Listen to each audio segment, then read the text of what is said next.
പറയുന്ന കാര്യങ്ങൾ നടപ്പിലാക്കുക എന്നുള്ള ഒരു പോളിസിയാണ് നരേന്ദ്രമോദിയുടെ സർക്കാർ പ്രാവർത്തികമാക്കുന്നത്.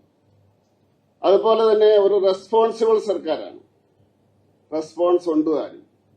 അപ്പൊ അത് എന്ത് കാര്യത്തിലും ജനങ്ങളുടെ കാര്യത്തിൽ അപ്പോഴേ ഇടപെടുന്ന ഒരു സ്വഭാവം അത് പ്രധാനമന്ത്രിക്കുണ്ട്. അത് ഈ നേട്ടങ്ങളെല്ലാം തന്നെ നരേന്ദ്രമോദിയുടെ നേട്ടമാണ് എന്നല്ല അദ്ദേഹം പറയുന്നത്. 140 കോടി ജനങ്ങളുടെ നേട്ടമാണ്. അദ്ദേഹം എപ്പോഴും പറയുന്നത് അങ്ങനെയാണ്.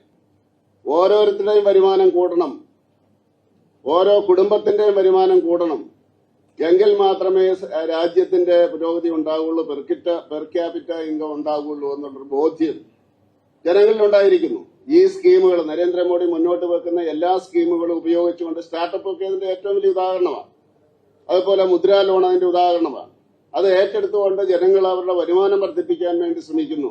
ഓരോ കുടുംബത്തിന്റെയും, ഓരോ വീടിന്റെയും, ഓരോ വ്യക്തിയുടെയും നമ്മുടെ പെർ ക്യാപിറ്റ ഇൻകം വർദ്ധിക്കണമെങ്കിൽ, അപ്പൊ അതുകൊണ്ട് ഈ രാജ്യത്തിന്റെ വികസനം എന്ന് പറയുന്ന ഓരോ കുടുംബത്തിന്റെ വികസനമാണ്.